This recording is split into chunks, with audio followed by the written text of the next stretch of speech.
A história de Uatmani. Antes de iniciarmos o nosso documentário, por favor, se inscreva em nosso canal e ajude a alcançarmos mais pessoas.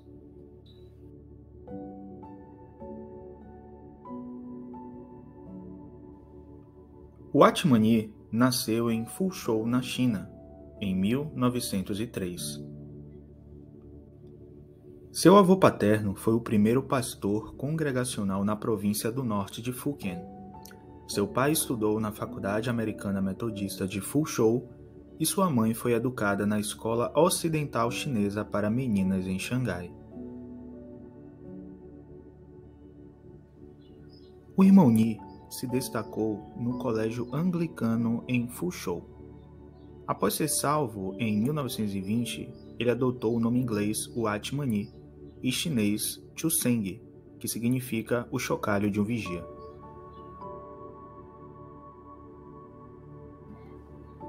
Através da missionária Margaret Barber, ele obteve os fundamentos da sua vida espiritual. E em 1934, Uatmani casou-se com Charit Cheng. Todavia, eles não tiveram filhos. A pregação de Uatmani levou a cidade de Fuzhou a um reavivamento espiritual em 1923. Depois disso, ele trabalhou diligentemente para ministrar as grandes verdades da Bíblia. Ele construiu um centro de treinamento e realizou conferências para o aperfeiçoamento da busca dos crentes. Deu suporte financeiro aos cooperadores cristãos e aos santos com necessidades.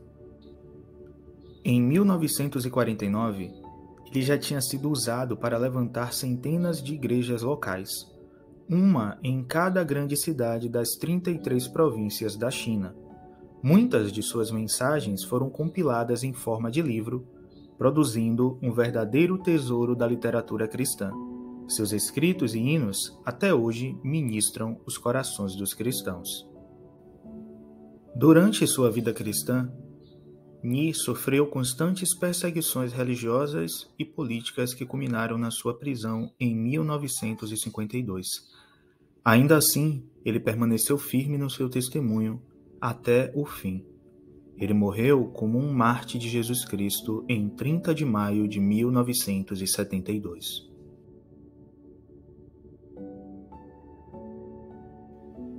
Suas últimas palavras, escritas com mãos trêmulas antes de morrer, foram: "Eu morro porque creio em Cristo."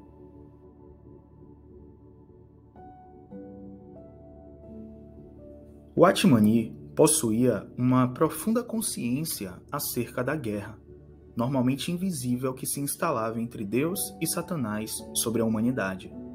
Como uma voz declarando a verdade sobre Cristo nas trevas espirituais da China, Ni escreveu um hino com as seguintes palavras: "As forças do inferno reúnem todos os seus poderes para provocar a tempestade mais violenta.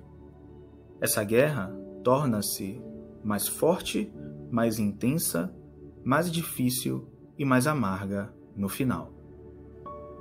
Se a verdade desse hino serve para desmascarar a estratégia de Satanás de desencorajar o povo de Deus, serve também para despertá-los de qualquer confusão, sonolência e indiferença em relação à luta. Alguns cristãos podem ser chamados para falar a milhares ou a sofrer em prisões por causa da sua fé, assim como aconteceu com o irmão Ni. Porém, cada um tem uma importante oportunidade de experimentar e testemunhar a vida vitoriosa de Cristo na sua rotina diária. Nós estamos cercados de pessoas que precisam desesperadamente ver Cristo sendo expresso através de nós. Este é o nosso campo de batalha até que finalmente a canção do triunfo se inicie. Como soldados de Cristo, qual deveria ser nossa atitude diante dessa invisível, todavia tão real guerra? Ni nos exorta a nos encorajarmos porque o Senhor Jesus logo vem, a cantar porque Ele está próximo e a nos alegrar porque nós temos maior poder para testemunhar. Ventos de mudança.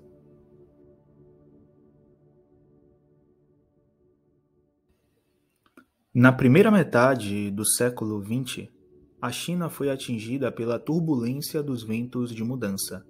O redemoinho de controvérsias girava em torno de múltiplas frentes: política, econômica, cultural e religiosa. O governo democrático recém-formado confrontou o antigo governo autocrático chinês, enquanto o capitalismo rivalizava com a filosofia comunista pelos corações e mentes da geração jovem. O crescimento da influência ocidental sofreu forte resistência de uma antiga cultura social que procurava manter a China fechada ao mundo moderno. Os seguidores do budismo passaram a desafiar os avanços da fé cristã em uma época marcada por questionamentos, tensões e confrontos.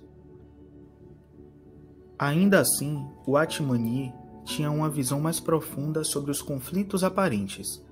Diante da superfície instável, ele viu que a verdadeira batalha era para que essa geração fosse salva. Isto é, em jogo estavam as milhões de almas na China e o testemunho de Cristo nesta vasta terra. O conflito de hoje é feroz.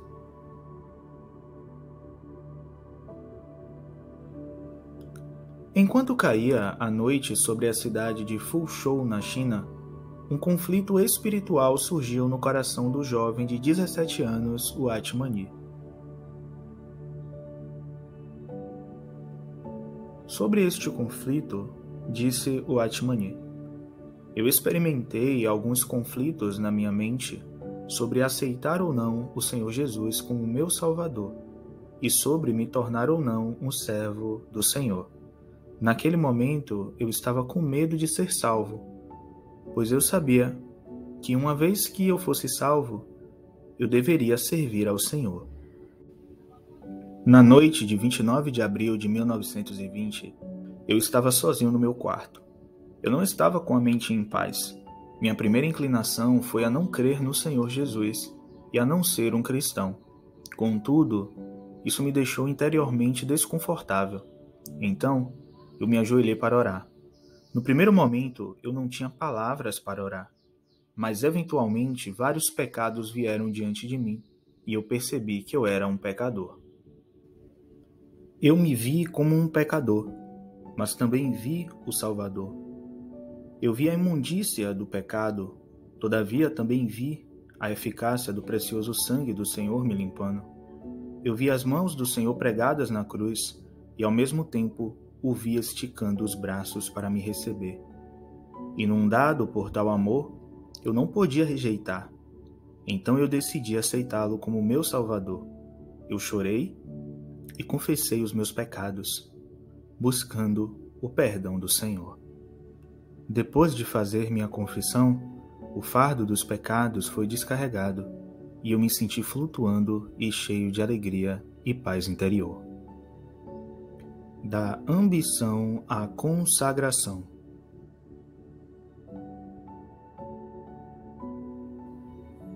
Antes do seu nascimento, o Atmani já havia sido consagrado ao Senhor por sua mãe, que fazia parte da segunda geração de cristãos da família. Após dar à luz a 2 meninas, ela fez um acordo com Deus dizendo: se eu tiver um menino, eu o apresentarei ao Senhor. Sua oração foi atendida no ano de 1903, quando Atmani nasceu. Ela não fazia ideia de quão usado o seu consagrado presente seria na obra do Senhor na China e além. O Atmani era um indivíduo de dons, possuindo memória fotográfica, raramente estudando para as provas. Ele constantemente tirava as notas mais altas. O jovem estudante sabia que seu futuro seria brilhante, e ele tinha ambições de adquirir tanto a fama quanto a fortuna. Uma vez salvo, seus anseios, antes voltados às atividades deste mundo, agora estavam direcionados ao serviço a Cristo. Todavia, apesar de seus esforços para fazer centenas de colegas de classe irem ao Senhor Jesus, ele não era levado a sério. Então, por meio da comunhão com a senhorita Groves, uma missionária, ele descobriu qual era então o obstáculo.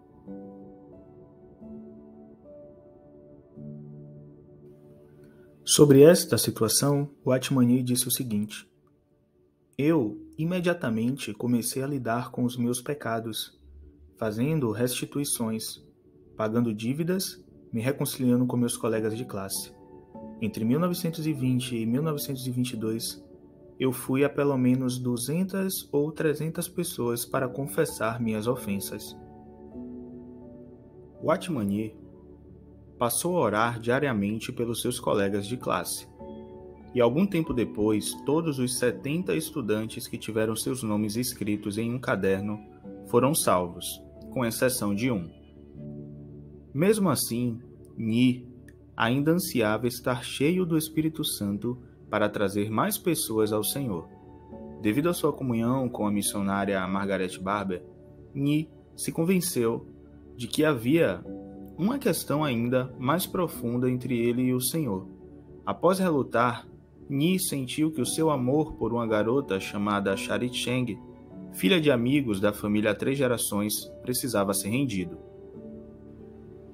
O Atmani confessou, dizendo: quando eu conversei com ela sobre o Senhor e tentei persuadi-la a crer, ela riu de mim. Eu devo admitir que eu a amava, porém, ao mesmo tempo, a risada que ela deu do Senhor, que eu acredito, me fez sofrer. Na época, eu me questionei se ela ou o Senhor teriam o primeiro lugar em meu coração. Um dia, o Salmos 73, verso 25 apareceu diante dos meus olhos, dizendo: quem mais tenho eu no céu? Não há outro em quem eu me compraza na terra. Após ler essas palavras, falei a mim mesmo: o autor desse salmo consegue dizer isso, mas eu não. O jovem Nhi fez todo o esforço possível para se distrair das palavras que o Senhor falou a ele acerca de Charit. E ele relatou: eu pedi a Deus para ser paciente comigo e me dar forças até que eu pudesse abrir mão dela. Eu clamei a Deus para adiar o tratamento desse ponto, mas Deus nunca discute com as pessoas. Considerei ir à fronteira desolada do Tibete para evangelizar e sugeri realizar muitas outras obras a Deus, esperando que ele não trouxesse de volta a questão de eu abrir mão da pessoa que amava. Todavia, uma vez que o dedo de Deus aponta para algo, ele não volta atrás. Não importou o quanto eu orei, eu não conseguia passar por isso. Eu orava constantemente na esperança de que minhas súplicas pudessem mudar a mente de Deus. Profundamente convencido, o Atmani atendeu ao chamado do Senhor para não ter na terra ninguém além do Senhor Jesus. Mais tarde ele declarou: eu estava cheio do seu amor e disposto a abrir mão da pessoa que eu amava. A obediência veio seguida por uma euforia.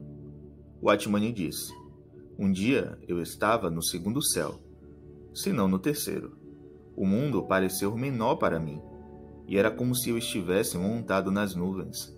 Na noite da minha salvação, o fardo dos meus pecados foi embora, mas naquele dia, 13 de fevereiro de 1922, quando deixei ir a minha amada, meu coração se esvaziou de tudo aquilo que anteriormente me ocupava. Logo depois, o Atmani e outros irmãos expandiram a obra do Evangelho e inúmeras centenas de pessoas foram salvas ao mesmo tempo. Além disso, o amor terreno que o Atmani crucificou no passado em seu coração estava agora de volta para ele através da ressurreição do Senhor. Depois de 10 anos, Charit também creu em Cristo e um novo amor divino foi reacendido entre eles. Eles casaram em 1934 e ela provou ser auxiliadora idônea da qual ele precisava. Vivendo pela fé.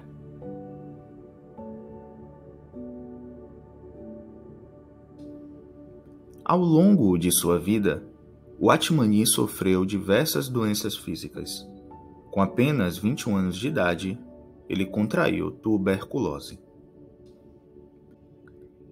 Ele chegou tão perto da morte que o médico o aconselhou a colocar todas as suas pendências em ordem, porque ele provavelmente não passaria daquela noite. Circulavam rumores que o Atmani já teria morrido. Porém, pela fé na palavra de Deus, ele foi milagrosamente curado naquela noite e todos os sinais da doença desapareceram. O Atmani acreditava que suas doenças fossem intensos ataques espirituais. Eram elas permitidas por Deus. Quando ainda estava cometido seriamente de uma doença, ele escreveu o seguinte: "O que eu experimentei durante minha enfermidade foi o mais proveitoso. Desde o início eu orava para que eu pudesse ganhar algo daquela situação que estava passando, pois eu não estava disposto a adoecer por nada." Mesmo tendo sido curado milagrosamente da tuberculose, Deus permitiu que sobreviesse sobre o Atmani uma grave doença de coração chamada angina. Durante o resto da sua vida, ele permanecia consciente da sua fragilidade humana. Como o espinho na carne de Paulo que o limitava, essa implacável condição do coração de Atmani tirava-lhe as forças, fazendo com que ele contasse apenas com a graça do Senhor. Certa vez, ele estava tomado de grande dor enquanto liberava a mensagem. Suando, precisou se apoiar no púlpito para terminar de falar. Depois, só restou se deitar na cama com dores. Durante todas essas físicas tribulações, o Atmani ressaltava os aspectos positivos sobre essas circunstâncias de sua vida, dizendo que um crente não pode nunca permanecer o mesmo após passar por sofrimentos.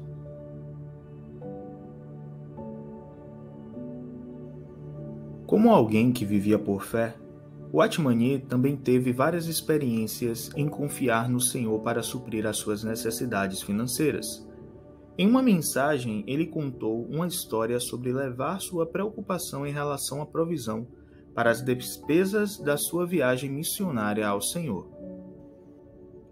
Disse o Atmani: "Quando chegou o momento de partirmos da capital da província de ônibus, ainda não tínhamos dinheiro em mãos para comprar a passagem. Eu fiz minhas malas como era usual e contratei um carrinho de 2 rodas. Quando estávamos já aproximadamente 40 metros de distância, um senhor veio de trás gritando: 'Senhor Ni, por favor, pare!' Após me entregar uma sacola de comida e um envelope, esse senhor partiu. Eu estava tão grato pelo arranjo de Deus que meus olhos encheram de lágrimas. Quando abri o envelope, encontrei $4 dentro. Exatamente a quantia que precisava para pagar a passagem de ônibus." O Atmani também explicou que durante a viagem, ele sentiu o diabo o importunando a não confiar no Senhor em cada trecho do caminho, e disse: "O diabo ficava falando para mim: 'Você não vê como isso é perigoso?' E eu respondi: 'Eu realmente estava um pouco ansioso sobre, mas não é de modo nenhum perigoso, porque tenho Deus suprindo todas as minhas necessidades a todo tempo.' Depois de chegar em Amoi, um outro irmão me deu uma passagem de volta." Então o Atmani concluiu, dizendo: "Eu posso testemunhar hoje que Deus é aquele que dá. Tem sido minha experiência que a providência de Deus chega quando eu tenho gastado meu último dólar.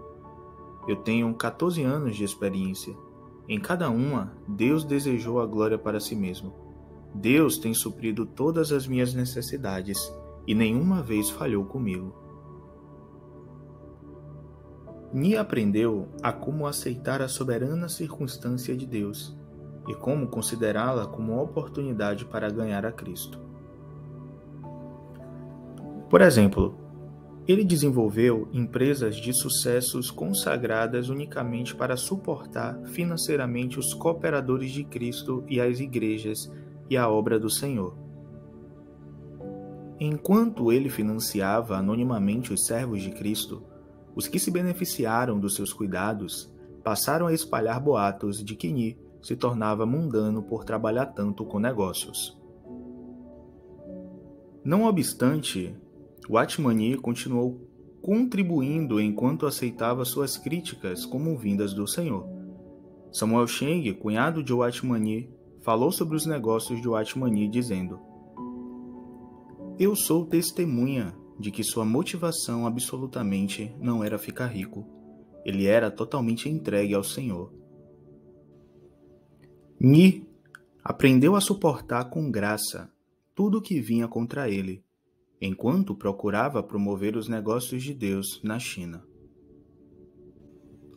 O efeito da cruz.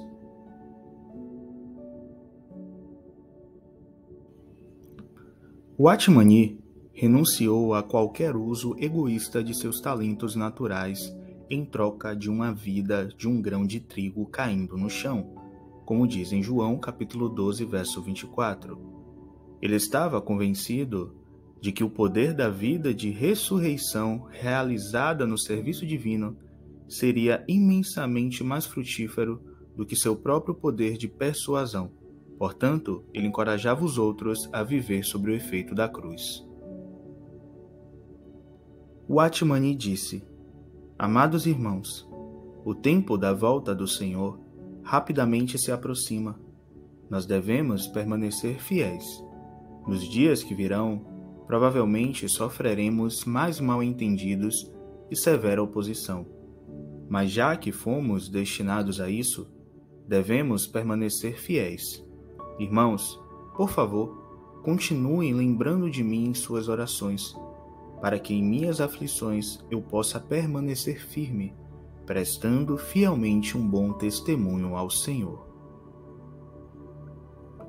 Watmani recusou a oportunidade de fugir da China antes da tomada comunista em 1949. Ao contrário, ele escolheu pastorear o rebanho lá, até quando pudesse. Consequentemente, ele foi preso em 1952 e lá mantido sem razão, por anos, até o que seria a sua data de soltura. Apesar de ser um direito seu, ele não foi liberado para visitar sua mulher em estado terminal, e também não foi liberado para comparecer ao seu funeral. Ademais, ele não possuía a provisão necessária de comida e cuidados, e assim ele morreu intransigentemente como um mártir, fiel ao Senhor, após 20 anos de prisão. Um bilhete escrito por mãos trêmulas foi encontrado embaixo do seu travesseiro e posteriormente memorizado rapidamente por um membro da família que foi à prisão depois da sua morte. Nesse bilhete dizia: "Cristo é o Filho de Deus que morreu para a redenção dos pecadores e ressuscitou após 3 dias. Essa é a maior verdade no universo. Eu morro porque creio em Cristo." Watmani.